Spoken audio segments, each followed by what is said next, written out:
Culture Society of Bergen County, especially those who are joining for the first time, and those of you who are joining from afar, which is a special benefit of this Zoom format. We will be recording the platform and putting it on Facebook, the website, and YouTube, our YouTube channel, which you can all check out. So those of you who may be seeing this for the first time in any of those formats, we'll welcome you as well.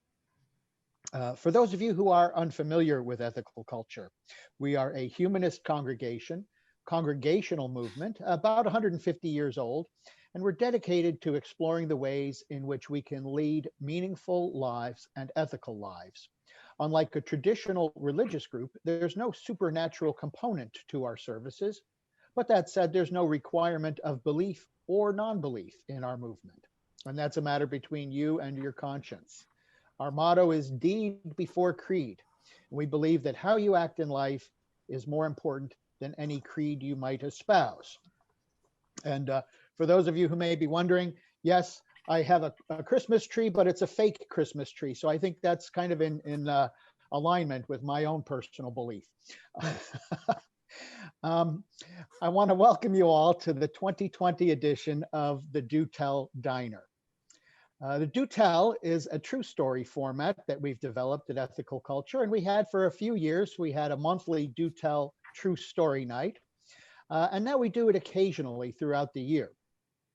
In the last couple of years, the Bergen Ethical Society has celebrated Humanist for the Holidays, coming together for a potluck and storytelling on the last Sunday platform of every year. And normally our topic would revolve around food because we all like to eat, and it's never difficult to get people to share stories of family recipes or cooking disasters and holiday traditions and things like that. This year, of course, the pandemic has put such gatherings on hold. And we've made many adjustments in response, including Zoom and hybrid meetings that we've had a couple, as we seek to maintain connection for this congregation. Together, we have faced and encountered many challenges. Then in late September, Dr. Joseph Chuman announced his intention to retire at the end of 2020 after 46 years serving as the leader of this society. And while his retirement is well earned, and we wish him nothing but the best, I think I speak for everyone when I say that this struck us as more unwelcome news to add to the pile that 2020 had already given us. I think we all knew he would retire someday, but like many things, you don't really believe it until it happens. So with that news, it seemed fit and right that this last Sunday platform of 2020 should be a special and memorable Do Tell Diner to honor and appreciate Dr. Chuman's tenure as the leader of the Bergen Society. And while we wish we could come together at our meeting house for this time, together we're going to have the takeout only edition of the Do Tell Diner. I'll be your maitre d', and I invite everyone to come and bring a story, bring a memory, bring a thought, and serve it to our leader who has served us for so many years. And I do want to say just a word of thanks to Joe for letting us do this. You know, Joe is retiring, but sometimes he's retiring in the other sense of the word, in that he doesn't necessarily seek the limelight. And so it's really generous of you, Joe, to let us shine this light on you and to not only share in the joy as you transition to the next chapter of your life, but to give us this moment as we transition to what comes next for us as a community that you have taken such good care of for 46 years. Now, that said, this is not going to be a wake because we expect and hope that you're going to be around for many, many more years. But keeping with the Do Tell Diner theme, there may be a little bit of a roast on the menu. But I will say also, in keeping with your dietary preferences, no beef. All right.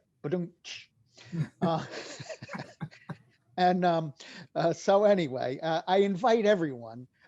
We will have a little bit more of an introduction, but I wanted to give everyone a little bit of an overview of what we're going to do today. All right. At this time, I'm going to invite someone from our membership committee to make an announcement. And will that person please unmute themselves? That would be me. Hey, Ed, Hi, how you Eric. doing? Well, I'd like to kind of second some of what Eric said there, which is that it's really a pleasure to welcome everyone, whether you're a new member, old member, non-member. This you'll see is an unusual form of platform meeting for us. So if you are a non-member, or even if you're the first time attendee, you'll want to come back for other platforms and see the full range of what we do. Also, please consult our website for more information about us if you haven't already done that. So, and I want to say, please, everyone, invite friends and family who are at a distance, who don't know what ethical culture is, to come to our Sunday meetings. This is their chance, because we're all at a distance now. So back to you, Eric. All right, very good. Thank you, Ed. And now we will open up for joys and concerns. This is an opportunity for those of you who have a joy or a concern to share with the community a personal joy or concern you might have. And I will hand it over to our Zoom master, Len Goldstein, who will explain how you can indicate that you have something to share. And we'll lead the joys and concerns to select people to speak. Again, this is for personal joys and concerns and not for announcements. Go ahead, Len. All right, thank you, Eric. Most of you already know how to raise your hand in Zoom in order to indicate that you wish to speak. But in case you don't know and you need a refresher, there is a link that I posted in the chat window. It's 39 seconds. For those of you who are dialed in on a phone, remember to raise your hand and press *9, and to unmute or mute, and to press, I'm sorry, let me start that again. For those of you dialed in, remember that to raise your hand, you press *9, and to unmute or mute, you press *6. So that's *9 to raise your hand, *6 to unmute or mute your phone. Okay, I see some hands raised. Janet, you can unmute yourself.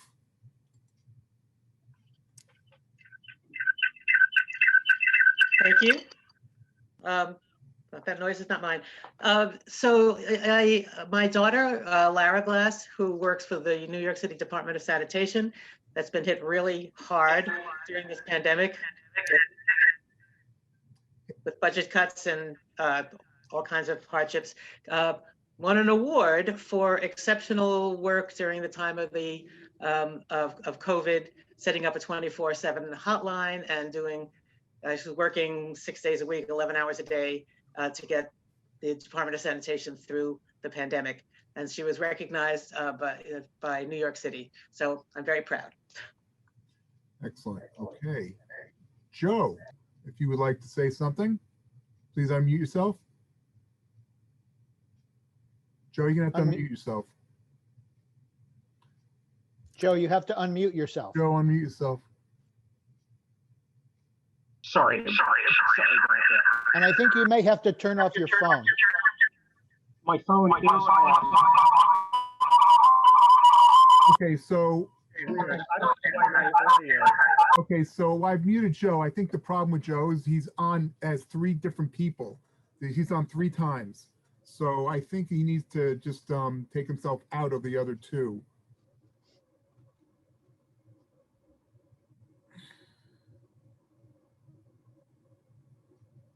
Oh, there we go. Okay, try it now, Joe. Unmute yourself. With my computer. I'll try to get on my laptop.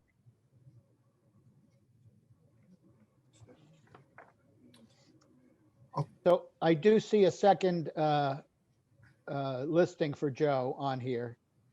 Let me see if we can take that one out. I can, you got it? You better do it. You're our Zoom master. I just removed one of them. Okay. Okay. Yeah. Your computer is working now, so I think you can turn off your tablet. No, you're talking to me? Yes. All right, so No, now, it's the computer that's problematic, I think. Or maybe Well, it's you- the tablet, I don't know. Turn off the tablet. Okay, let me do that. Why don't you call on someone else in a minute? He has to turn off the speaker on the laptop.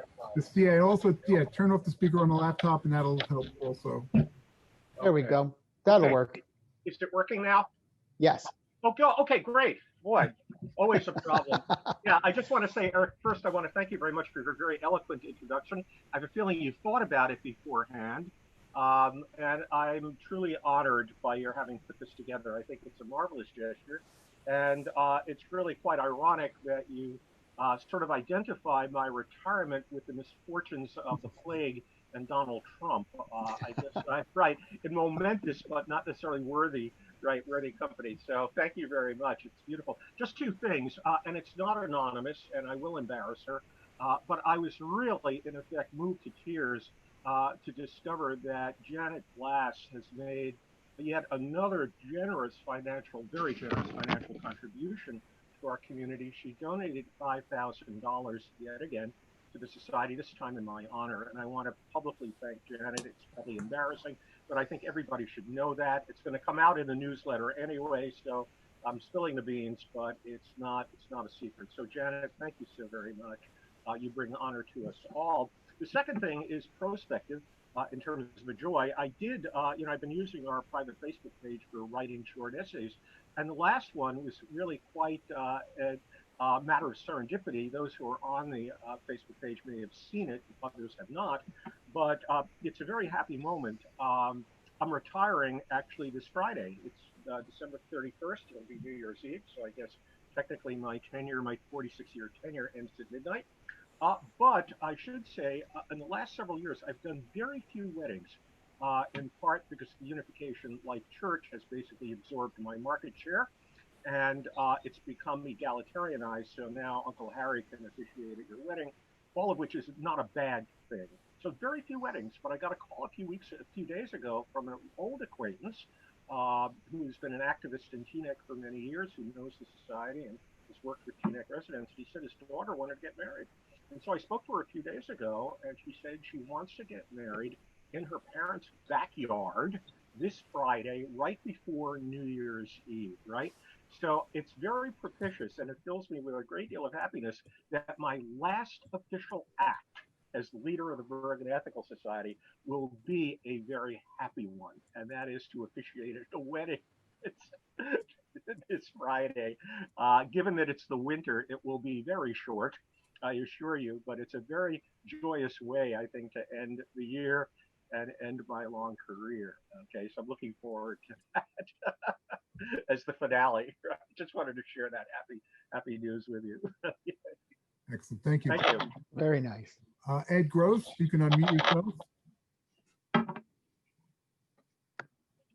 Yes. Just a quick one from me and Diana, who's just off camera. It's our daughter Emily's birthday. That's her hand, not mine, today. And as many of you know, we moved a couple of years ago, about an hour north, to be right around the corner from Emily. So I expect we will be seeing her later to help her enjoy her big day. All right, very nice. Susan, you can unmute yourself. Thank you. David and I and Ben drove down to Philadelphia on Monday. It was a lovely, chilly but sunny day, and we joined Rachel for a solstice celebration at an outdoor dining restaurant, and it was just wonderful. It was just really great, a great joy to be with her. Great. Diane Kozarski.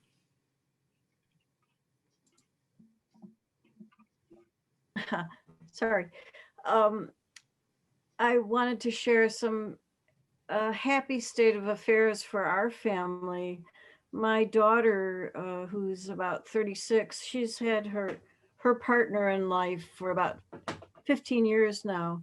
He suffered a tremendous health crisis this summer. It was life-threatening, very tumultuous for her and of course for us too, but he is come through it and in is quite good health and was able to participate in our celebrations and is, you know, back to his partnership with her in good order. So we are very relieved and happy and grateful that that is the outcome of what was like a real turmoil this summer. So things are looking good for 2021. Yes, let's Right. hope 2021 is much better for everybody. That's all the hands that are raised right now. Eric, I'm going to hand it back to you. Great, and I'll share a short joy with everyone, and that was the solstice was, of course, last Monday morning, and just before that on Sunday night, it was so nice to have a smallish group of people get together. We did a solstice walk and meditation. Diane Kozarski was very great in leading us to see some of the sculpture on the Fairleigh Dickinson University campus and gave us a little insight into some of the artwork, the outdoor sculpture that's available, as well as some poetry to mark that solstice. And we ended up on the very nice footbridge on the campus there with some hot cider. And it was just great to have these little moments of being together, socially distant and all safe, of course, and outdoors. But it was really just great to have that time to get together. The only thing that was that I felt bad about was we had the hot cider and I forgot to bring the whiskey. But, oh well, next year. And so thank you, Diane, and to Alan for helping put that together. All right. So with that said, I am going to introduce our Sunday school director, Samantha Stankiewicz. I'm finally get it pronounced right, to talk about our Sunday school. Go ahead, Samantha. Okay, can you guys hear me? Yeah, so new headphones.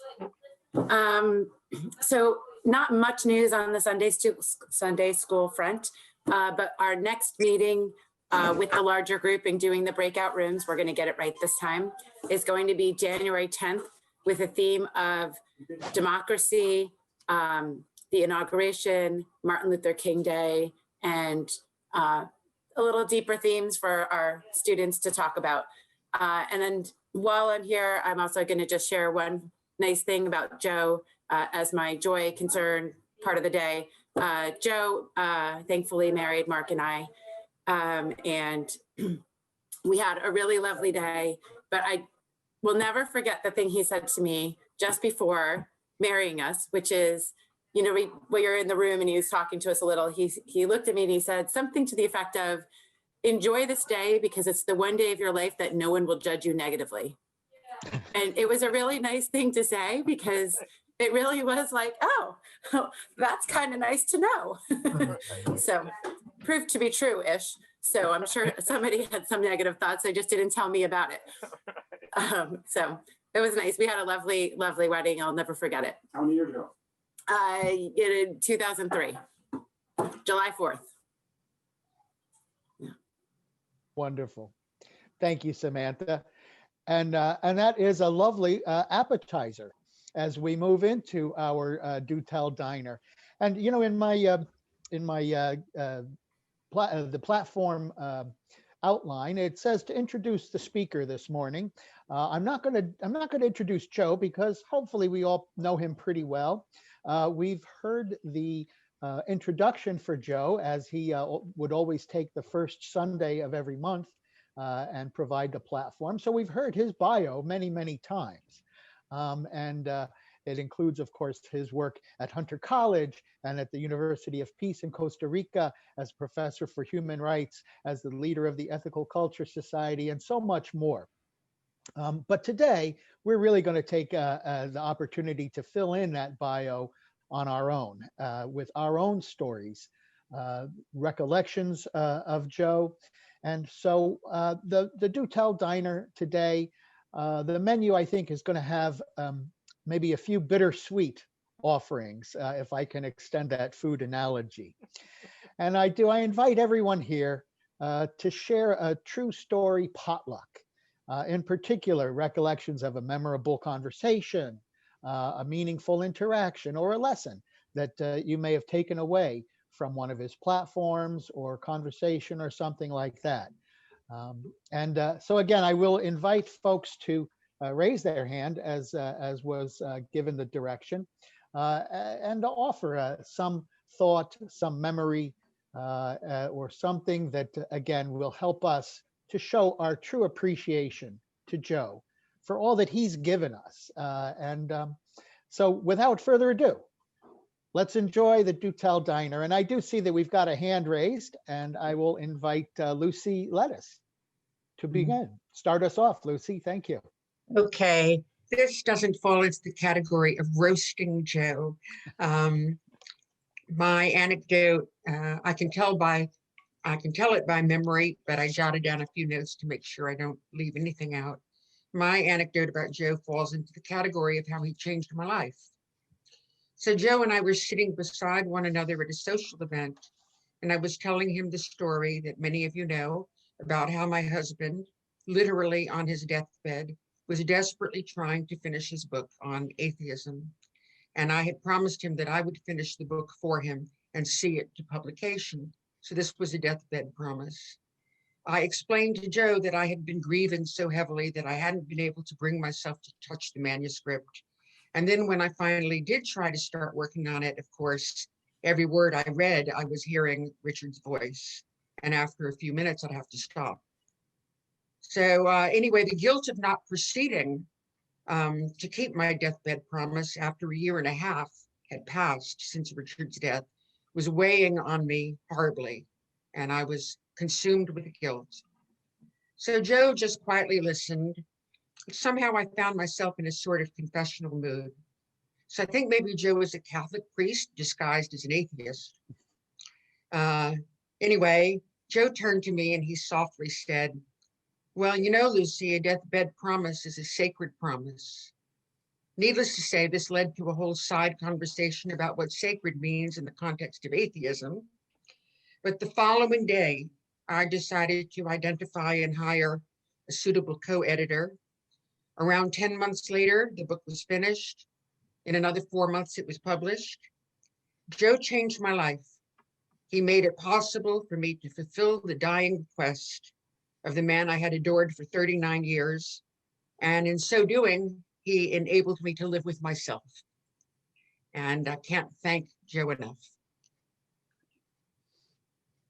Thank you so much, Lucy. Wonderful. What a wonderful way to begin.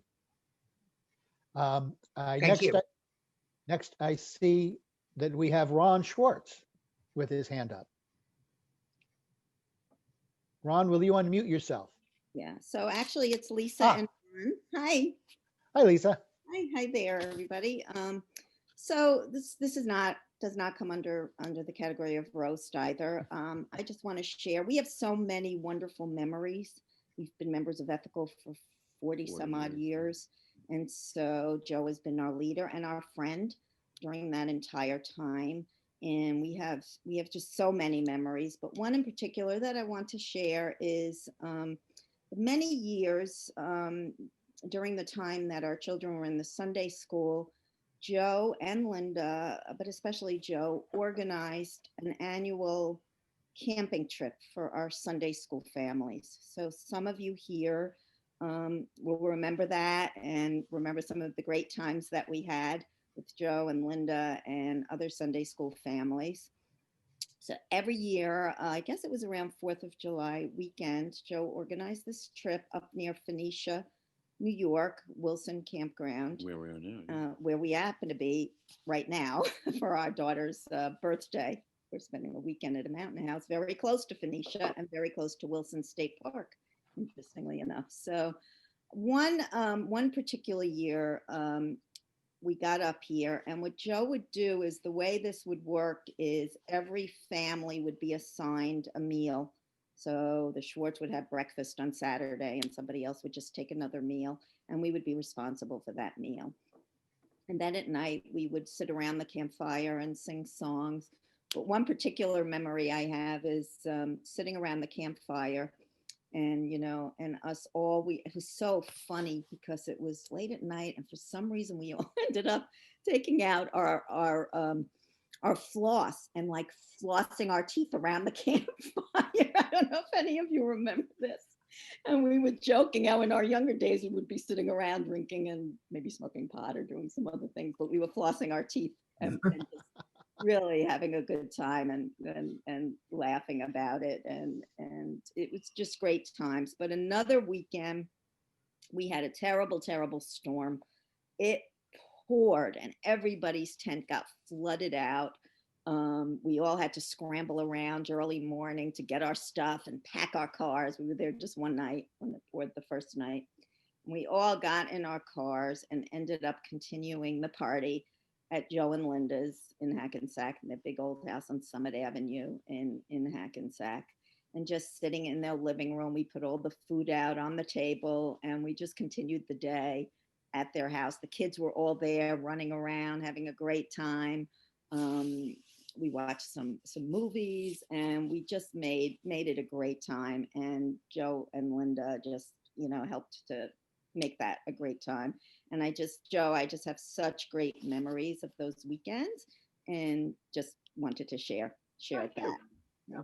But Joe, of course, had promised us that we would never rain on any of his camping weekends. Yeah, well, he didn't have that kind of power, even as an ethical culture. That's great. Thank you so much, Lisa. Thank you. Next, I see that Pam Berglund, you have your hand up. Please unmute yourself and share. Okay, am I on mute now? Yep. Okay. Well, I've been a member since 2004. I reviewed my calendar there. And I have to say first to Joe, I have loved every moment that I have spent with ethical culture because of you. And you are the most approachable, humanist leader that I have ever met in my whole entire life, because you were always there when I needed you, and you returned my phone calls when I had problems with my health. You were there for me. But the funniest thing I remember about you was when you did the auction and you were the auctioneer, and I believe you were wearing a cowboy hat, or I can't remember what you were wearing, but you got everybody so up there and so excited that I went to every auction after that. So I'm gonna miss you as a leader, but I know you're gonna be with us. And I just want to thank you for everything that you've done to lift my spirits, to help me be happy, and to realize that ethical culture will always be there for me. Thank you, Joe. Thank you so much, Pam. Lovely, a lovely recollection. And that was one I think that I was going to share, was Joe's time as the auctioneer and the spirit and the brio that he brought to that role. Ed Gross, I see you have your hand raised. Will you unmute yourself? Yes, thanks, Eric. So I want to talk about two things. One, which some people probably know, which is that after the vigils following the Sandy Hook massacre, we organized an anti-gun violence group. Jim Norman was key in bringing it out, and he was going to serve as president, but then he couldn't because of his job as a reporter. They wouldn't let him. And Joe searched around for somebody to take his place, and he happened on me, twisted my arm very gently, and I ended up doing that for, I guess, about 6 years. So that changed my life in a very, very positive way. So he knows that I thank him for that. Something I want to share more personal that I'm sure hardly anybody knows is a story that connects poker and tennis, two things that Joe probably has absolutely no involvement in. But I've been a member of a regular poker game in Demarest for many, many years. We play on Tuesday nights, or we did until COVID stopped us. And I also play tennis in Teaneck. But once we moved an hour away, it became very difficult to do these things. And the way I decided to do it was to sleep over in Bergen County on Tuesday nights and play tennis Wednesday morning. And I was doing that at the host's house, the host of the game, and it wasn't very comfortable. And I mentioned to Joe that it wasn't very comfortable. And he immediately said, well, I have an empty room, stay with me. So I took him up on his hospitality. I spent many a Tuesday evening chatting until he was ready for bed, kind of early for my taste, but he's up early in the morning. So when I would get up in the morning before tennis, we'd have, here's the diner part, we'd have breakfast. He made me bagels and lox until I said, you know, that's a little rich for every week. Let's switch to oatmeal. But we had some great conversations early morning on Wednesdays, and I miss it. And I hope to take him up on his hospitality again once the pandemic yields to the vaccine. So thanks, Joe. Excellent. Excellent. Thank you, Ed, for that Do Tell Diner story. I see Jane Powers has her hand raised. Bob Jane? Levine. Oh, Bob. Thank you. There you go, Bob. And I'm here and let you know that I'm sitting with my beautiful family, and we lost our Edith, you all know, and we're just reminding me that when I joined Ethical, it was because of Edith. She had a dear friend who was married, and she took me, and we looked at it, and I said, okay, I'm joining. And there was Howard Radis, my first leader. And I'm living up here in Ithaca with my daughter. Mwah. And I would like to say to Joe that you brought much, much, much joy to my mother's life. I'm speaking on her behalf. She loved your platforms on Sunday morning, and she thought you were brilliant. My mother had very high standards. Okay, so when she gives you that vote of approval, it meant something. And I'm just really grateful for your impact on both my parents' lives. And we will continue to zoom in when you see how easy Zoom is.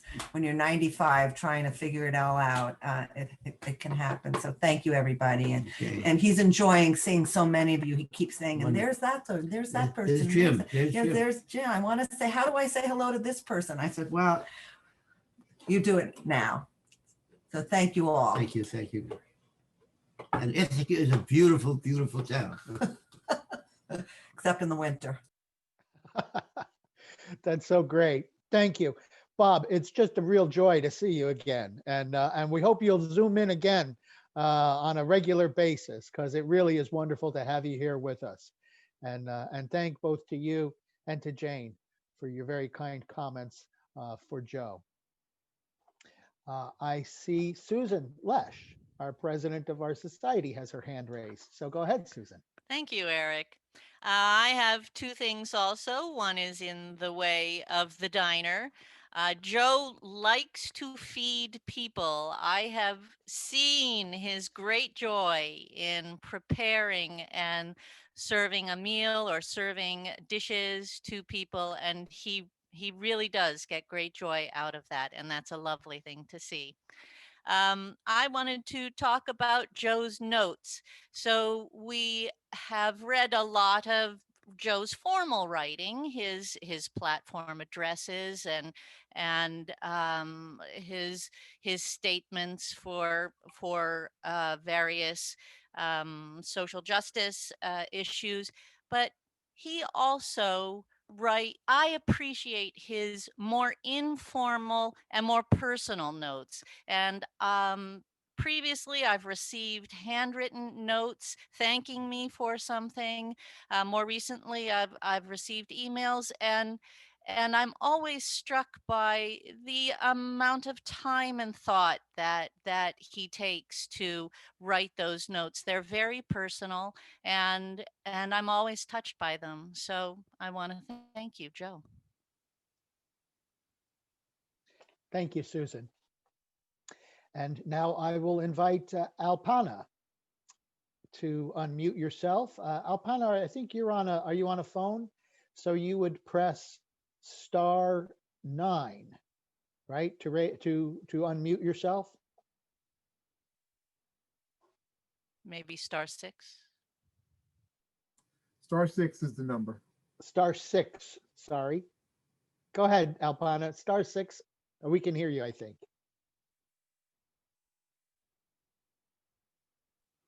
No, I'm not hearing you.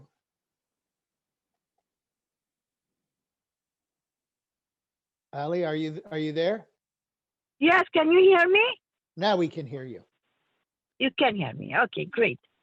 I'm a new old lady in the block in your neighborhood, so I don't have as long experience as the other members of the ethical culture, but I am so much impressed by Joe's early life. His losing her parents, then raising himself at very, very early age. Not only raising himself, he was also taking care of his younger brother. It's just, I don't know. He must be very, very like centered, a very, very self-confident man. I don't know how he did it. It just impressed me so much. I wish him the best. And I don't know what else to say. Thank you so much for letting me speak. Thank you, Alpana. Hello? Yes. Thank you so much for sharing that. That is a lovely sentiment that I think we all share. I see another hand raised. This is Diane Kozarski. Diane?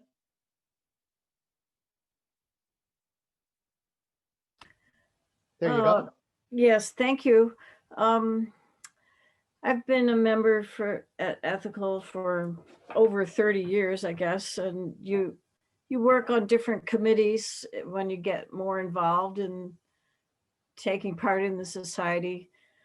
I was in charge of a committee and I was way over my head in terms of the responsibilities that being the chairperson of that committee brought to it. I didn't know what I was doing really. And some problems arose and they were fairly real problems. And I made some really clumsy choices to try and solve the problems. And those choices were hurtful and disappointing, I'm sure, to another longtime stalwart member and their children. So like double damage. And Joe was so tactful and judicious in helping the committee sort it out and not leave hurt feelings. I trust. I still have a good relationship with that member, I believe. And so it speaks to me of his involvement in our, not just kind of the overall grand design of ethical culture, but in the personal relationships and sort of monitoring them and shepherding them that it takes to have a healthy congregation. He made a point of mentioning that was something he tried to pay good attention to. I feel like we're a bonsai tree that Joe has been snipping at for a long time. So I was the personal beneficiary of that inclination of his. And I hope that we will do as well with our next leaders. But thank you, Joe, for that temperament. Thank you. Beautiful. Thank you, Diane. And now I'll ask Linda Bennett if you'll unmute yourself. Okay, after 25 years of membership, I could give you 25 stories, but I'm only going to hold it to one thing, and that is the art of gentle persuasion, otherwise known as gentle arm twisting. I was approached by Joe twice for that specifically. The first time was when I had been a member for just a couple of years. So this goes back into the 90s, around the mid to late 90s. And Joe asked me if I would be interested in taking over as editor of the newsletter from Rich Askins, who was then doing it. And I said, yes. You know, I don't know whether that surprised him because it's a lot of work. But the thing is that I missed the opportunity to do that. It was something I'd always, you know, enjoyed because I was trained as a journalist and I was doing technical writing at that point on benefits and compensation and all this other stuff. And so this was fun, but not only was it fun, it put me at the center, like the spider in the web, knowing everything that was going on in the society so I could bring it in and fulfilling the goal, as I saw it, the importance of reaching out to everybody and making sure that the connections were made, that people knew about what was going on and they felt part of the society and so on. So that ran into a very, very long period of time. Bob Gordon came on board shortly thereafter. I don't remember exactly when. And we co-edited Focus for many, many years. And some of you might remember when we were mailing 300 a month and we had a crew to do that, which included Harry Strickholm and Steve Jacobs and Bruno Denise. They used to come, that was in the beginning years. They used to come once a month and forget who else. Steve Gapoyan, I think, also. So, you know, and here were people who had been previous presidents of the society and so on. They didn't mind turning their hand to anything. You know, and what goes around comes around, because now that Focus is in the wonderful hands of Teresa Forsman, and David is doing the weekly news announcements. I'm doing the mailings, fortunately more like 30 than 300. And the second time was when I was about to retire, which was now about 12 years ago. And it was a few months before the end of retirement. So I'd announced it to Joe and other people I was going to be retiring at the end of the year. And Joe said, well, you know, our part-time administrative director is leaving because she needs a full-time job because she's going to have kids in college. Would you be interested? And again, it was like matching for me the right time and the right occasion, because I was going to be retiring, but I knew I could use some additional income. Plus the fact that me sitting around and doing nothing was not going to work. So then began a second career of 10, 11 years. I guess it was about 11 years as the administrative director before I finally said, I'm ready to retire again. But the arm twisting was gentle and kindly, but he didn't hesitate to approach me when he saw a need and he figured he could fit, you know, the square peg into the square hole. So those are my stories. That's great. Thank you, Linda. And yeah, definitely a good testament to Joe's ability to lead the society and find the right fit for the right person for our society. Great. Thank you. Next, I see we have Jim Norman, and maybe it's either Jim or Ginger Gordon. No, it's me, and I Jim. unmuted myself. Can you hear me? We can. Okay. This is not really a specific recollection, but a general impression. A lot of people have remarked on Joe's generosity and his temperament and his tact and all the positive attributes that we know about. I'd like to talk about a really unusual kind of erudition in his platforms and even just in his conversation. He has so many sources that he draws on. And I was very impressed in one relatively recent platform, and forgive me, I can't remember what the platform was about, but I do remember the source, Joe, that you drew on, and it has to do with accepting the imperfectibility that we all experience. And the source that you drew on was the refrain from a poem by Leonard Cohen, a song by Leonard Cohen called Anthem. And the refrain just stuck in my mind and has rung, if I can use that expression, in my mind ever since. And that I'll just repeat it. I remember it so well. Ring the bells that still can ring. Forget your perfect offering. There's a crack in everything. That's how the light gets in. And I just have never forgotten that.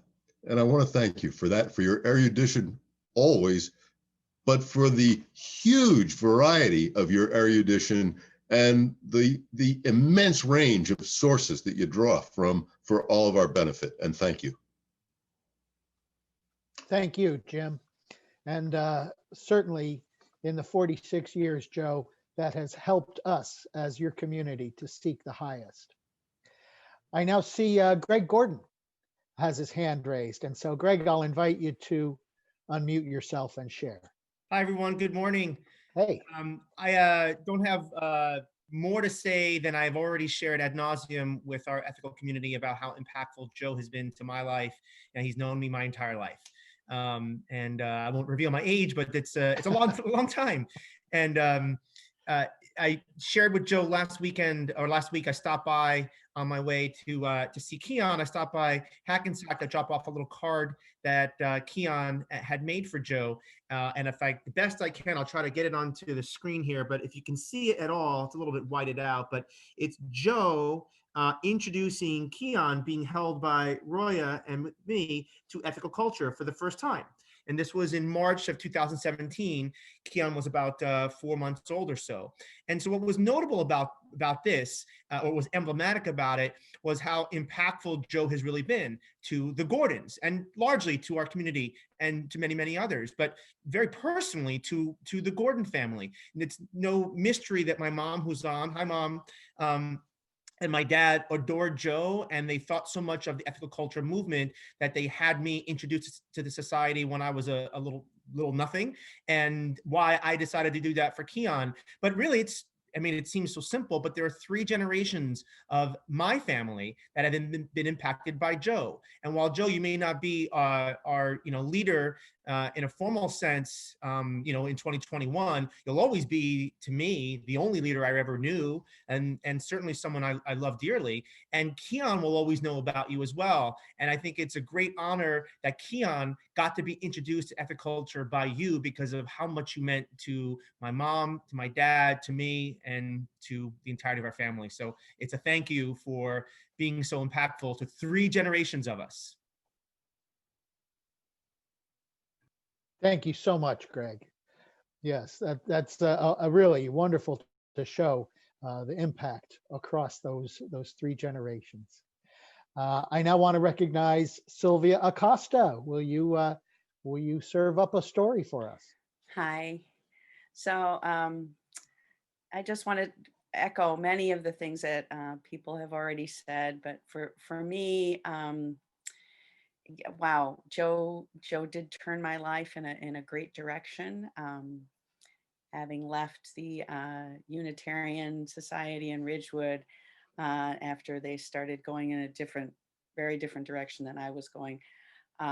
Elias and I were happy enough to and lucky enough to have heard Joe speak and talk about erudition. As an educator, I always feel that life is for learning. And Joe, you certainly epitomize that and embody it fully. And for that, you have my respect. And being a member over at the other place, I had heard you speak. And I remembered that after I left, I said, oh, wait, there's this guy. We heard him speak. I've got to find him. I've got to, be around him. And just, I'm so happy that Elias and I were able to join you and join the ethical culture community because it has meant so much to our lives, enriched us so greatly. And when people, look at Elias or any of our students in our Sunday school who've gone through the whole Sunday school and have learned to be assistant teachers, and if some of them come to be teachers themselves, I just think, wow, if Joe weren't there, hadn't been there to share his wisdom with me at that moment when I had heard him at the Unitarian Society, I wouldn't have come. So I thank you, Joe, for introducing me to this wonderful community, to introducing Elias to this wonderful community, and sharing your wisdom with us and your energy. And I'm going to miss you, but I know you'll be around. Thank you for everything. Thank you so much, Sylvia. That really very heartwarming. I see Javier has asked, I see Javier, you wanted to raise your hand, but I'm going to ask you to unmute yourself and please go ahead and share. Okay, I really don't have a story to tell. I just want to take the opportunity to speak about Mr. Joe on my perspective, from my side. When I went to see the ethical culture, I was looking for something that I couldn't find nowhere. And when I saw Mr. Joe talk, that was it for me. That was what I was looking for. I was missing something, that his dialogue, when he did the platform, I was hooked, like an addict. I wanted more. And I want thanks for that. He was the person who welcomed me to the society, and I'm very grateful that at least on his lifetime, I was going under him, and I'm grateful for that. So, Mr. Joe, my hat to you. Thank you very much. Thank you, Javier. And I see Ron and Lisa Schwartz. Well, is this Ron or Lisa? Well, it looks like we've got Ron. Go ahead, Ron. This time. We're taking turns. So Joe has had many wonderful moments with Bergen Ethical over his 47 years here, but I think we would be remiss if we didn't mention Joe's involvement and the society's involvement that he led into it with the sanctuary movement on 2 occasions. And the first occasion was back in the 80s when we decided as a group led by Joe to commit an act of civil disobedience and create ourselves and declare ourselves as a sanctuary for a young man named Julio, who was escaping persecution in El Salvador. And Joe led us into an act that this society had never gotten involved with before, actually violating the law in an act of ethical values to support Julio, escaping oppression from El Salvador. It took Joe a whole year of education, forums, discussion groups, and a very exciting, let me put it that way, membership meeting to get the society to move in that direction. And it was an act of courageousness, not just for Joe, but for the society as a whole, led by Joe. In my view, one of his finest moments with the society. The second time also involved sanctuary, when Joe and Lisa, my wife, started getting involved in ICE detainees that were being held at the Elizabeth Detention Center without having committed a crime, and were being held in that detention center as essentially a jail for years before their hearings would come up. And Joe and Lisa started, a group of us started going down and visiting some of the detainees in that detention center. And eventually it led to Joe pretty much and Lisa forming the Bergen County Sanctuary Group, which Joe led as president of that group for at least 10 years, Joe. You can remind me how many it was. It was many, many years. And that obviously many members of ethical culture led by Joe came into that group. And Joe not only led that group, which helped many immigrants get out of the Elizabeth Detention Center by providing homes for them in the community, he also housed, him and Linda, housed in their home in Hackensack, a family that was escaping persecution in Syria. And not only that, but that family grew as Joe was housing them and more members came. And I think that was at least 2 years. Joe, you can remind me how long that was, but it was a very long time that Joe opened his home and showed us what a leader of an ethical society should be. A very incredibly humanistic gesture, and basically saving the lives of this family from Syria and putting them on the right track and live independently in Bergen County someplace. So again, Joe's two finest moments, and I think we should applaud him for that. Thank you, Joe. Yes, indeed. Thank you. Thank you, Ron. And I'm going to ask Ann Weissman if you will unmute yourself and please share. Hi, Welcome. Joe. So I want to say I'm pretty proud to be a fourth generation ethical culturist, starting with my great grandma, who was a founding member. And although I haven't always been a constantly active member of the Bergen Society, it's been a constant in my life. And Joe started as our leader when I was already in the Sunday school. So he's been through a lot of my major life events with me, starting with my high school graduation. And of course, my class has the dubious honor of, I think, probably being the only Sunday school class that was banished from the building, so to the garage at the time. So I'm honored that Joe's been a part of a lot of major events in my life, both happy and sad, but I'm also really flattered and honored to be part of two major events in his life, which is the start of his career as our ethical leader. And I'm happy to be here. I'm not happy it's happening, but I'm happy to be able to share in your retirement from the Bergen Ethical Society. So you've been a pretty big constant in my life, even though I'm not always around. So I thank you for that. And I'm really happy for you that you've had such a great, successful career. Thank you, Ann. Thank you so much. I'm reading through the chat and I see that our dear friend Azar Gordon is raising her hand to share. And so I'm going to ask Azar if you will unmute yourself, if you're able, please do, and go ahead and share. How do I do that? You're on. We can hear you. Oh, I'm on? You are. Oh. Perfect. Okay.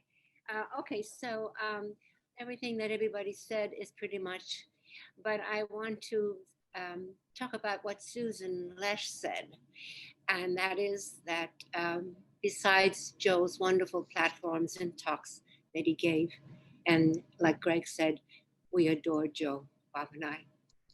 But what was touching always was after a fundraiser, my dancing or whatever that I had done, the personal thank yous that he wrote, it meant so much to me. It was so from the bottom of his heart, and boosted my ego. I want to thank him for that, for those one, and I've saved all of them. And the other thing was that there was a period about 7 or 8 years ago when I was very, very ill, and I had 1 year of chemo, and I didn't want to talk to anybody. Joe called almost every day and spoke to my children almost every day. And then that was the only person that did that all the time. And so that I appreciate that a lot. And then, of course, after Bob's passing too, he is so special. And I'm so lucky Bob and I joined the society.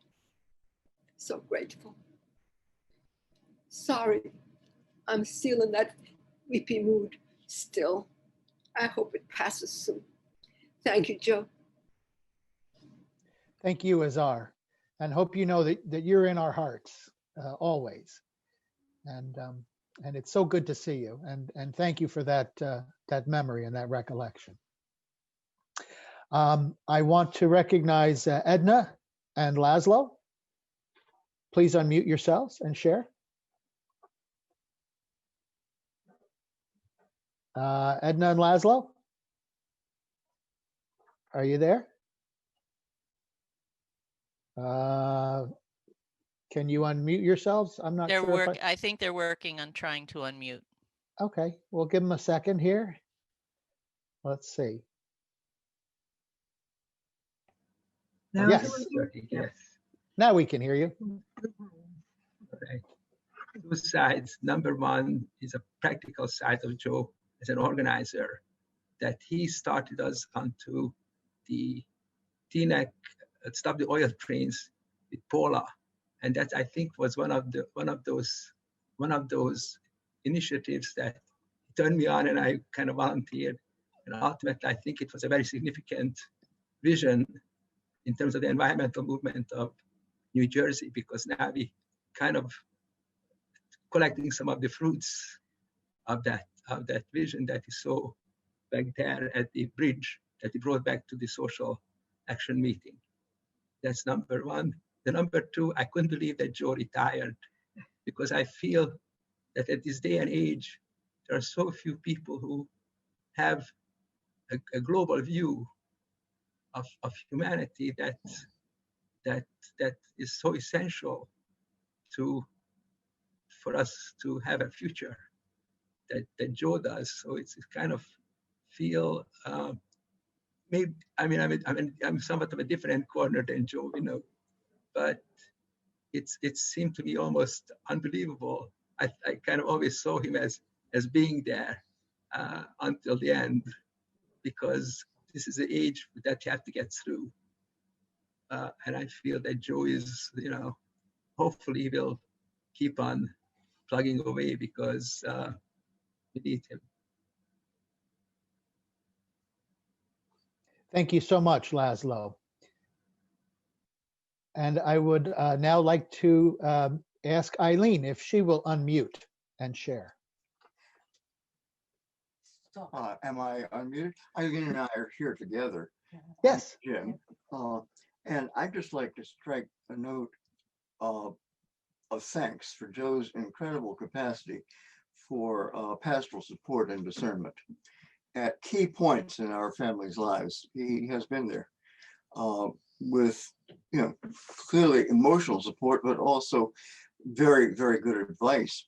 And also the arm twisting people have mentioned, I'm very happy to have been, if I may say, disarmed, because he urged me to be membership chair for a couple of years at Bergen. And I enjoyed that so immensely, it began to dawn on me that I really would rather be doing this than the legal work I was doing full time. So we met at Tabachnik's over barley soup, I think, barley and mushroom. And Joe said, wouldn't you really like to move on and become a first-rate ACLU lawyer? And I never thought I could do that very well. I did the pastoral law with mental patients pretty well, but I really got bitten by the bug of becoming an ethical leader. And Joe was then supportive of that and was my mentor and has guided me and supported me throughout in what has been the genuine vocation of my life, a lot more than law.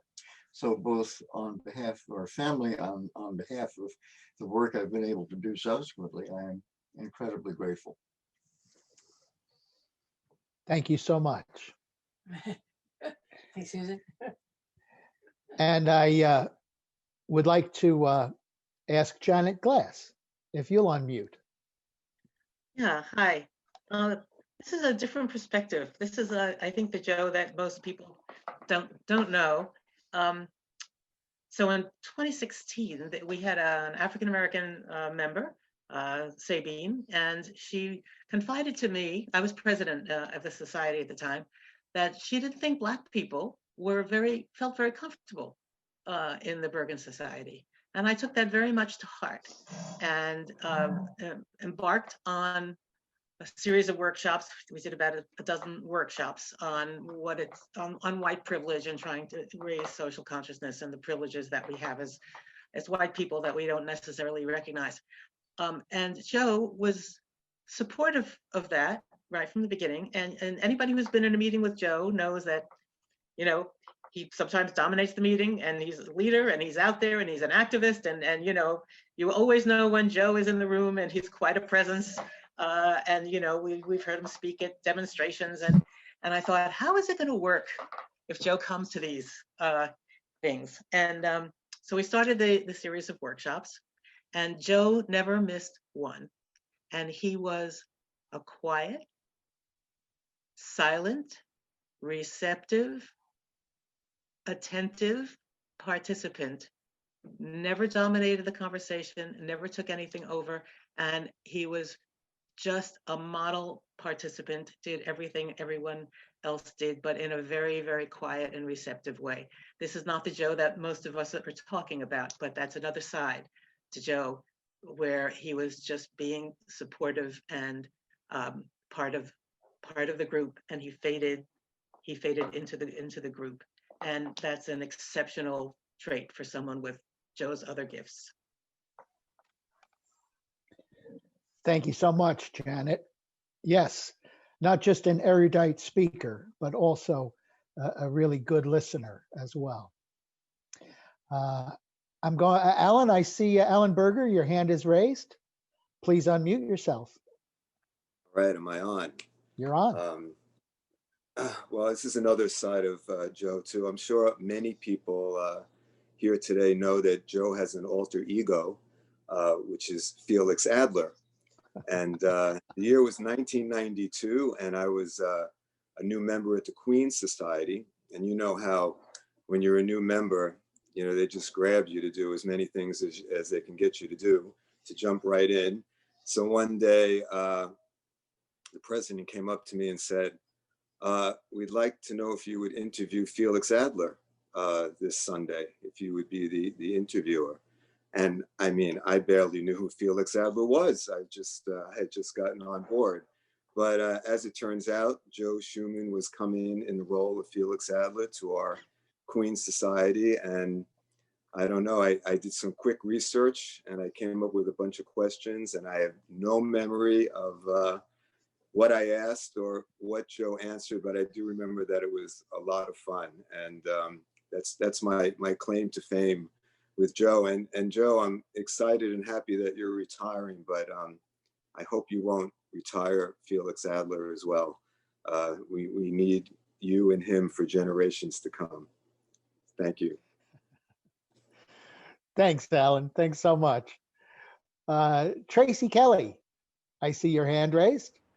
Thank you. Welcome to the diner. Well, thank you. I've been to the diner before. I just really wanted to say that I've had the pleasure, honor, lucky to be able to call Joe a friend for many years. I'm going to tear up, so bear with me. He's been there in good and bad times, as you all know. He's been someone who I've worked with and I have great fond memories of sitting with Joe and Jack Rubenstein and hammering out the Constitution, really debating things for hours on end. It was a really lovely time in the office working with Joe. Joe then got me hired by Linda. I worked for his wife for a number of years and would enjoy time in their house. I think you even had birds in your backyard way back then. So another side to Joe that, you know, I hadn't known before. Lisa's mentioning of the camping trips, fabulous. Hudson Guild, fabulous.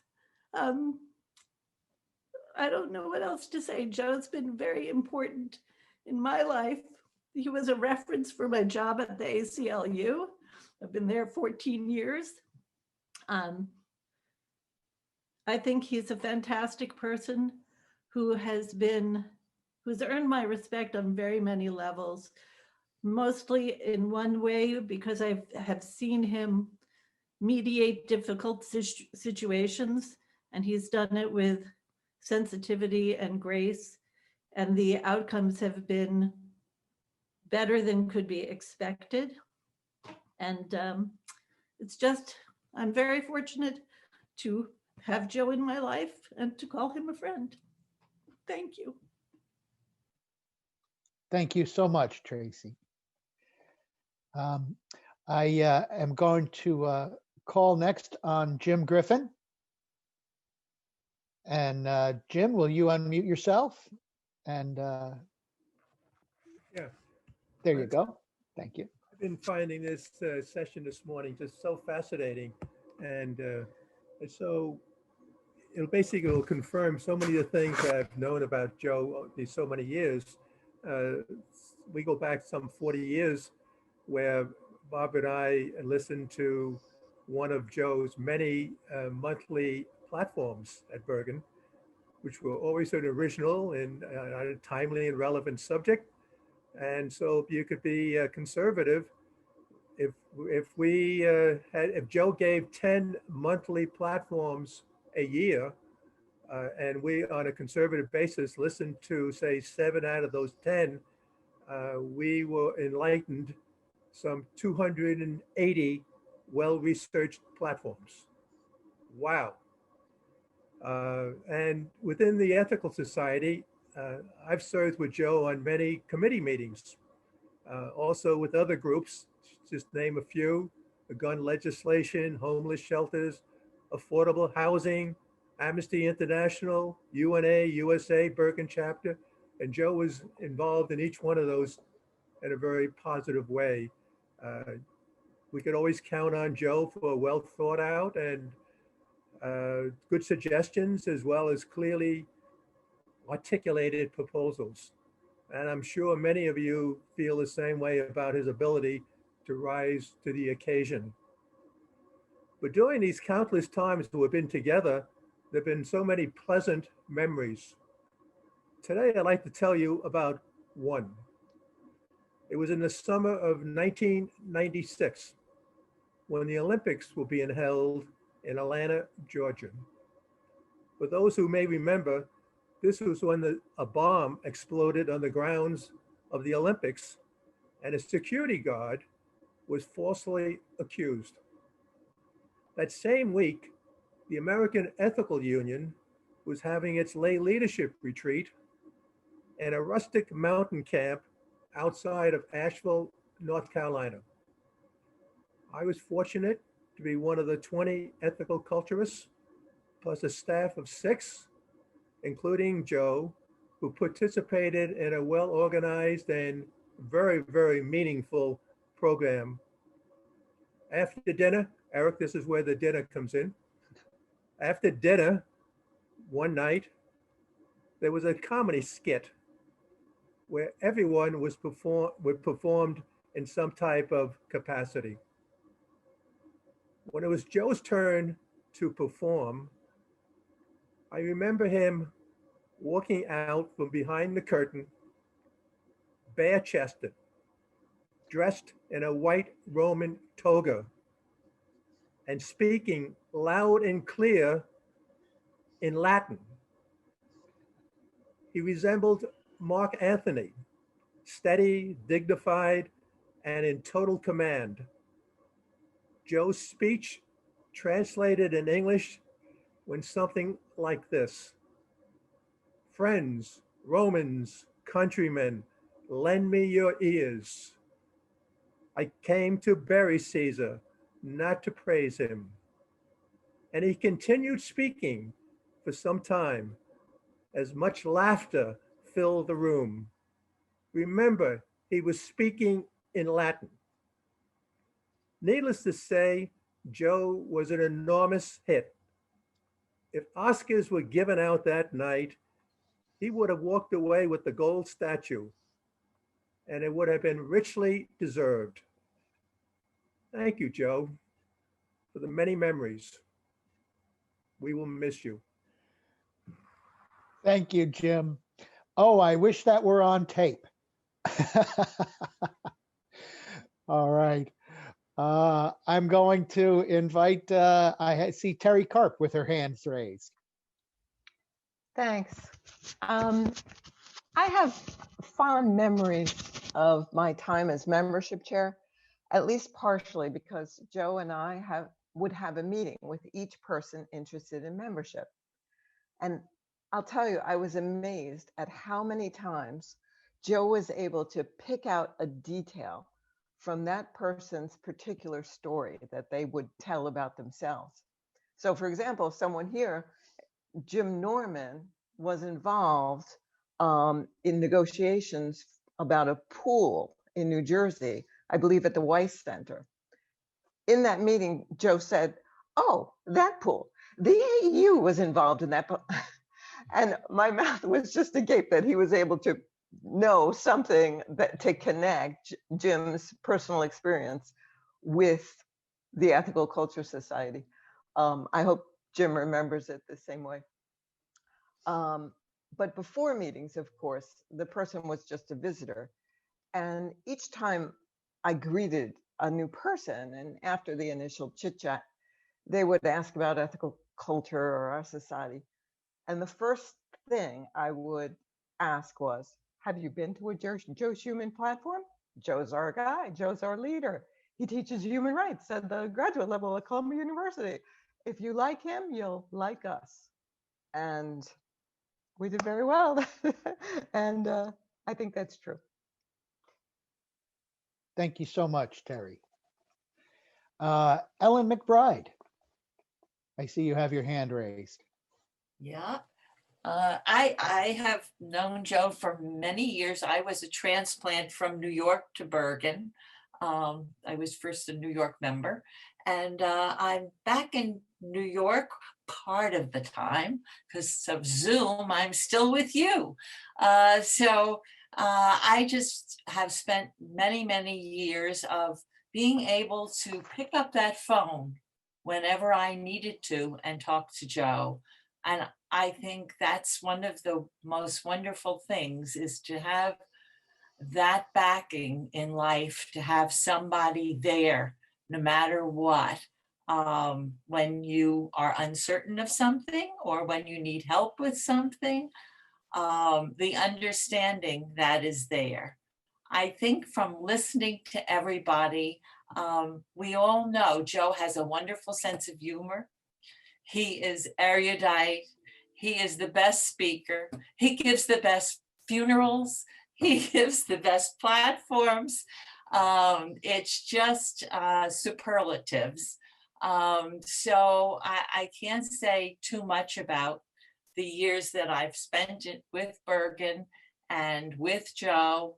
And I just say I have an edge on all of you because he's remaining part-time in New York. So tune into the Zooms in New York when Joe speaks. And I'm delighted to hear that he's going to be speaking about Queen's Gambit. I mean, this is a man of everything. I mean, he goes through everything, the most erudite to, gosh, this is Netflix. So I can't say enough. We've had a wonderful, wonderful relationship, and I love you, Joe. Thank you, Ellen. I'm just reading in the chat here. There was Joe belly dancing with Azar at one of our talent shows. Oh, what a hit that was. Well, I'm sure there's another story in there, maybe for another time. I see that we're getting close to the end of our time. I'm going to call on Dan and Elaine, Dan Rosenblum and Elaine von Diller, and then David Bland. I think you have something that was forwarded by Hugh Taft Morales that you'd like to read. So go ahead, Elaine and Dan, if you will unmute yourselves. Yeah, I think we're unmuted now. So 3 quick things. Years and years ago, before I joined the society, but when we had moved to Teaneck, actually I have to go back even earlier, more than a century ago, I was in high school at Elizabeth Irwin High School in Greenwich Village. And our 10th grade teacher was a guy named Louis Morose. He had come in briefly, filling other staff vacancies. One thing you have to know about Elizabeth Irwin, it got lots and lots of old left teachers, people who were blacklisted out of the New York public schools. And Lou Morose was an old, capital C, communist, and active in the Communist Party's work in the Jewish community and so forth. Well, Lou lived in Bergenfield in the apartments right near the Armory, you know, the ones right on, many of you will know, the ones right just north of the Teaneck-Bergenfield border. And when we moved to Teaneck and I was active in various things, I connected with him. And one of the things that Lou mentioned to me just in passing about Joe Chuman, whom at that point I didn't really know, was he said, he knows what's what. And so, you know, here's an old left activist saying, and Joe certainly is not a communist and has many criticisms, many well-deserved, of the Communist Party, but certainly has a staunch commitment to social justice. And here was Lou Morose telling me, Joe knows what's what. And, you know, from an activist who had been, in a different way, active for that long, that was a strong tribute. Move forward a few years, and as my activism brought me close to lots of things that the Ethical Culture Society was doing, even though I wasn't yet a member, I was doing various things that were in parallel with and together with the society. And I guess it was Joe who invited me to join the Social Action Committee, even though I wasn't yet a member of the society. That was quite open-minded. It was also a very good move on his part organizationally, because it was certainly one of the things that persuaded me to join. It didn't help that I married someone who grew up in ethical culture, so that's the second story that I will say about Joe. It also didn't hurt that I knew of Joe's reputation from Lou Morose. The third point that I'll make is totally unrelated to social action, and that is, as a couple of other people have pointed out, Joe's pastoral concerns and engagement. So when each of my parents died, even though our services for them were up in Westchester, with a very, in both cases, led by a very liberal reform rabbi, my sister is particularly involved with that, the temple that he actually just retired from. But Joe came to, I think, both of them. And again, certainly didn't have to, but you know, there's a generosity of spirit there that was much welcomed and much appreciated. So I'll join with everyone else in saying, I realize this is a close of a 46-year chapter, but we'll look forward to hearing much more and continuing to be involved. I'll say, by way of a metaphor, bon voyage, but it isn't really a voyage. Thank you so much, Dan. Thank you. And Elaine, I don't know if you wanted to make any mention while you're unmuted. I'll just add a thank you to Joe. I think Dan said, spoke really for both of us. Very good. Thank you. I'll now ask David Bland, if you will unmute yourself. I think you mentioned that you have something to share from Hugh Taft Morales. That's right. Thank you, Eric. Hugh is, of course, the leader of the Baltimore and Philadelphia societies, and he can't be here today because he's working. But he did send this in and asked me to read it, so I'll go ahead and do this. I just wanted to briefly add to my deep gratitude for your mentorship and friendship. I appreciated your role as my advisor in leadership training for the training modules on Felix Adler and on our movement's transition from idealism to humanism. You offered me, in your example, a model of academic depth and precision towards which I aspired. You set the bar high for me and encouraged me with that realistic clarity and astute critique. My training set me on a path inspired by you, but not taken by Adler. A path that led toward what I sometimes call pragmatic idealism. After certification, when I struggled to create quality platforms, it was your treasure of writings that I rated most, with appropriate attribution, of course. When I was installed at the Philadelphia Society, you graciously agreed to deliver my keynote, and in that talk, I appreciated your advice to cultivate thick skin and retain a sense of humor. Joe, while I may have struggled to develop thick skin, I have been able to keep the smiles and laughter alive. But most of all, I valued how you explained to me that, as an ethical culture leader, our manifest selves, our utterances, our gestures, aspirations, and actions are but symbols, and that we should pay most attention to that precious inner core that some call dignity. It meant a lot to me because, in my eyes, you embodied that dignity. Again, thank you for your guidance, support, and friendship, and I look forward to more collaboration in our ethical culture work. That again is from Hugh Taft Morales. Thank you, David. Thank you for sharing that on behalf of Hugh. Marianne Claxton, I see that your hand is raised. Please unmute yourself and share.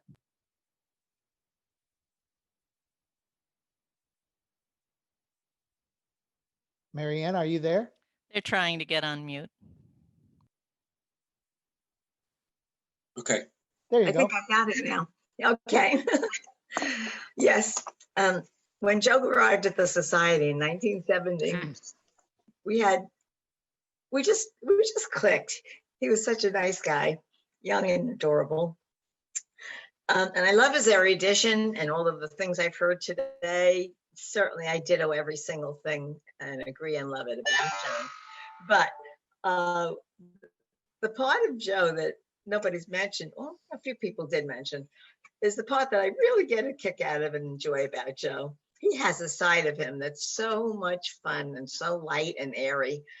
He'll laugh at almost anything, and he's got an adorable laugh, and he smiles when he does that. And it's just always resonated so much with me, because I'm a person whose motto is laugh every day, whether I can or not. I do that if I can.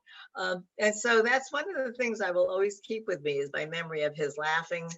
It's so many different events and so many little jokes during the platforms and just in general. So that's the side of him I wanted to share with you. And these many, many years have been a pleasure to be connected with Joe in my life, through good things and through bad times. And he's been there for me. When my daughter passed or my husband passed, he's just been a very important person. But I'll always remember and want to remember all his laughter and cuteness about his sense of humor. So that's one of my happy memories. Thank you. Thank you so much, Marianne. Love. Did I say it all right? I guess I am.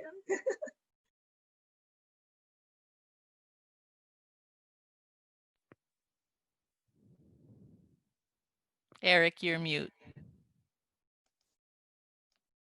Thank you. And I see one more hand raised by, is that Aram Farber? Go ahead and unmute yourself, Aram.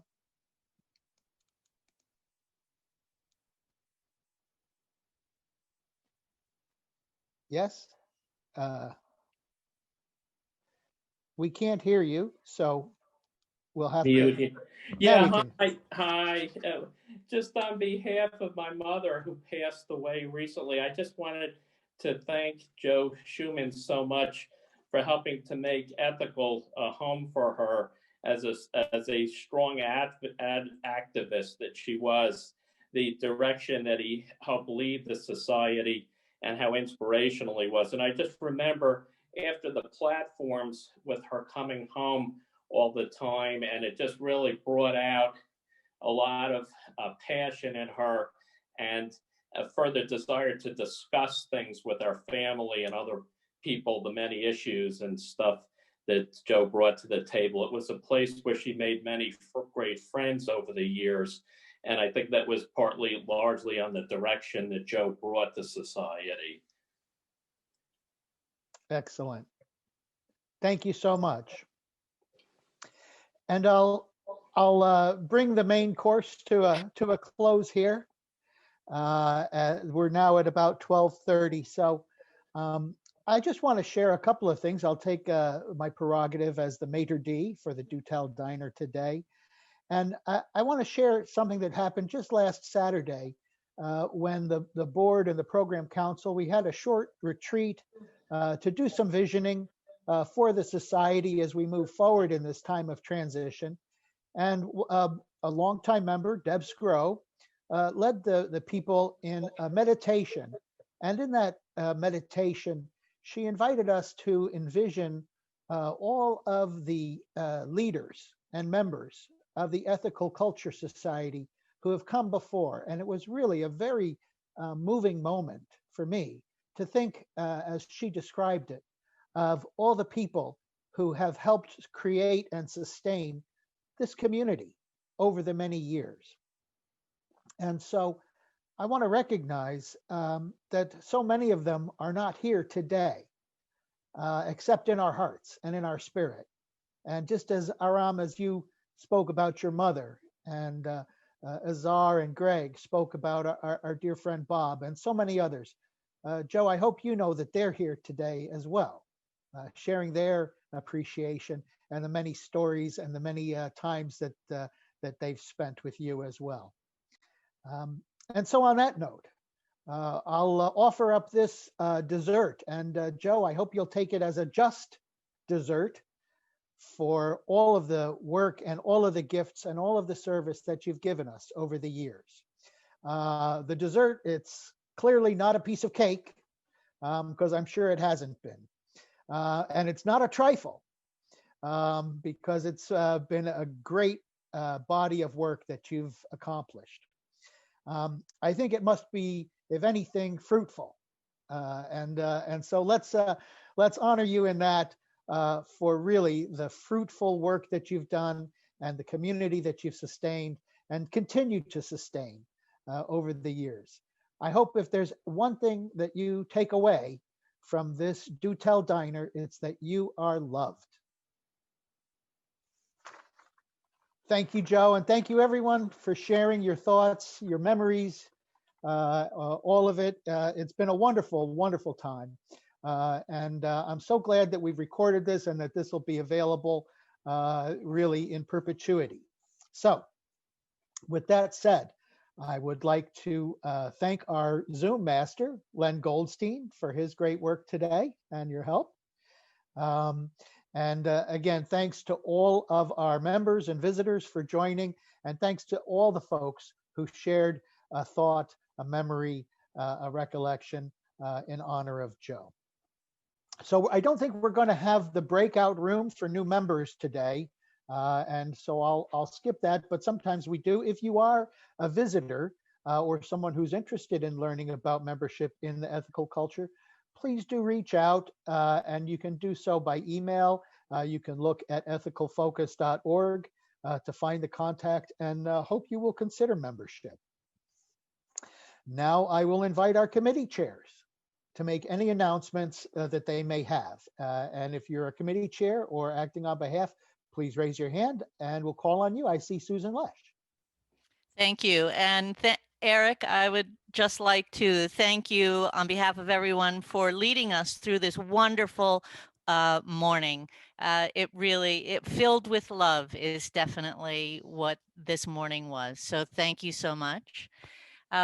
As you had mentioned, our humanist for the holidays is a little adjusted this year. And next week, we are going to gather together to remember some of the ways that we have celebrated our own personal holidays or ethical holidays in the past. It's an opportunity to share our memories together and kind of keep them alive. So hope to see you next week.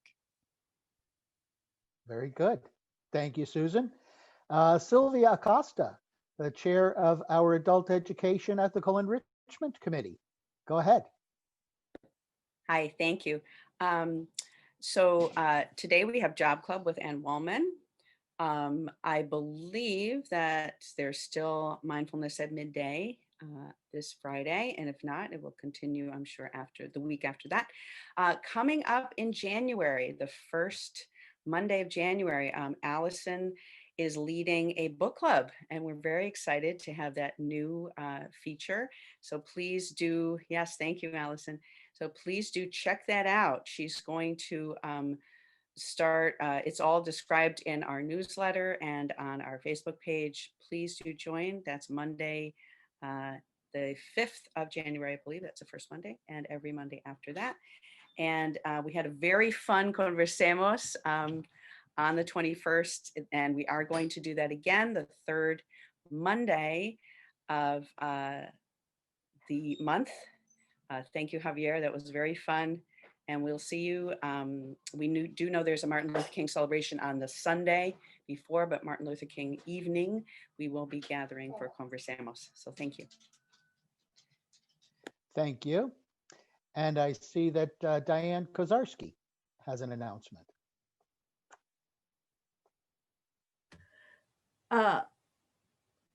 I jumped in as committee head, social affairs, but I'm a member of the Mindfulness at Midday group, and we took a little break from meeting officially until January 8. But Deborah Scrow very kindly has sent some home practice instruction for us so we can keep in the groove on that. It's really a terrific group. If you want something that's useful, not just on Fridays, but all through the week, the weekend, please think about joining us and learning some new skills for coping. We'll all need them for years to come, I'm sure. You can find the link if you get in touch with Dwight Panazzo. So thanks. Thank you for that, Diane. Yes, I do. I definitely have gotten the benefits of mindfulness at midday. Thank you for that correction. And also I see that Job Club is not today. So thank you, Anne. Very good. Javier, hola, amigo. I don't know how to say unmute on Espanol, so you're just going to have to take it from here. Amigo, it sounds beautiful, especially if it comes from you.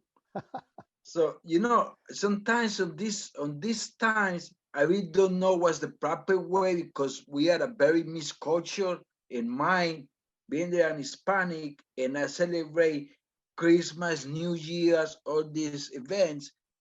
I do want to wish every one of you guys, this is the last Sunday of the year, have a happy new year, and I hope the next year will be better for all of us. Thank you. I also want to mention we will have the ethical eating for healthy and humane people and planet, and that will be at 1:30 next Sunday. Lauren will lead us. She's going to, you know, after these holiday, all the food and candy and stuff going around, we're pretty full. So she's going to lead us on how to make healthy smoothies to fulfill our weight loss resolutions and healthy resolutions for the new year. So look for that next Sunday at 1:30 after the platform.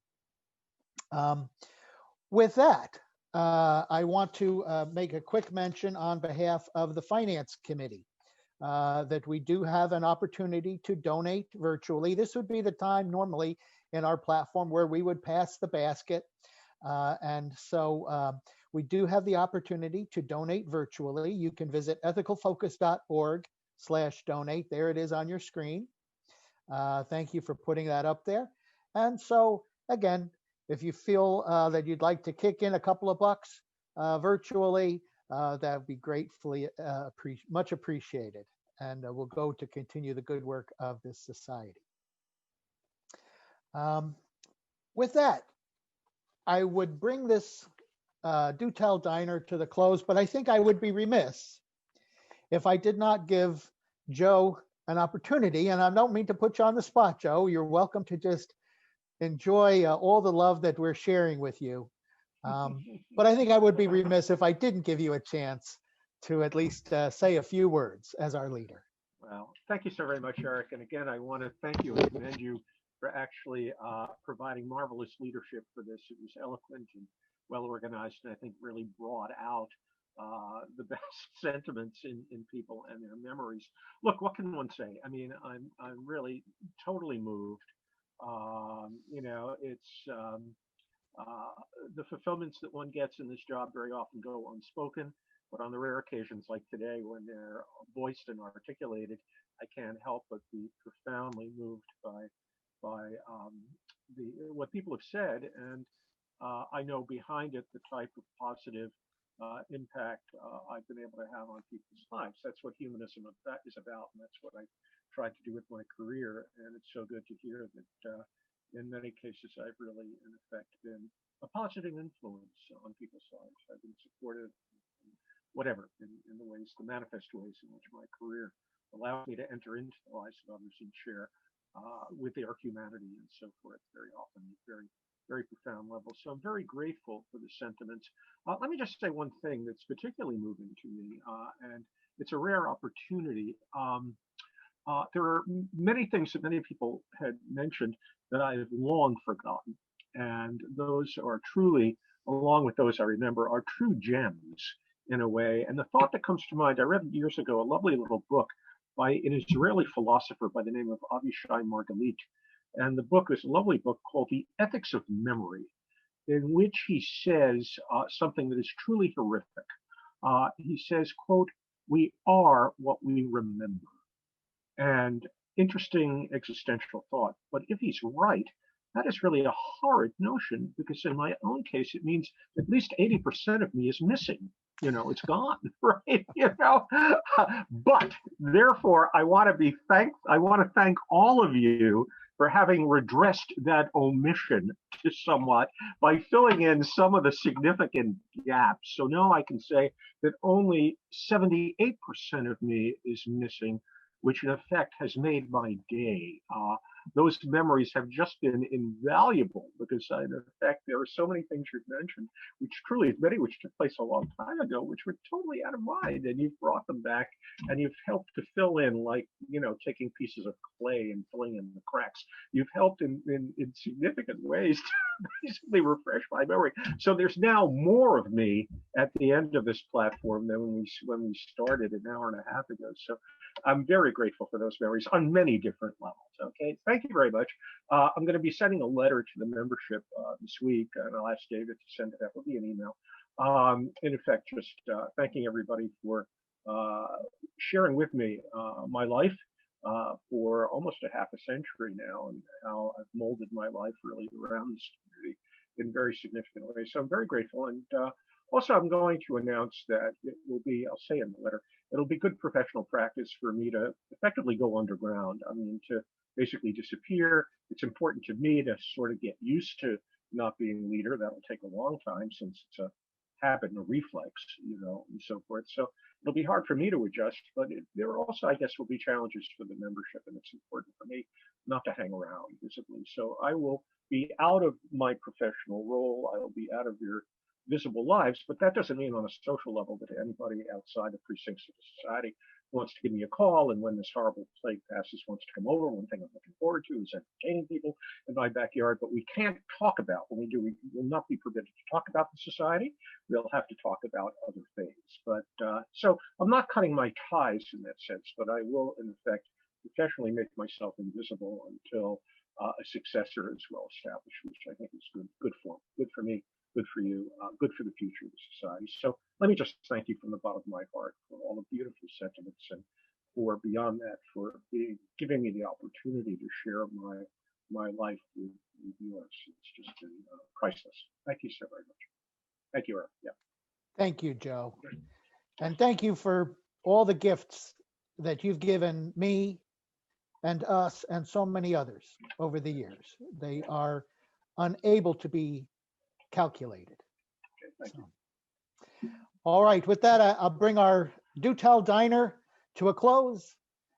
We're closed for another year. We'll see you next week. And we're going to keep the Zoom meeting going for another 15 or 20 minutes or so, just so we can all chat and enjoy. and share. And so with that, I thank everyone again for coming to the diner. Don't forget to tip your waiter. All right, all.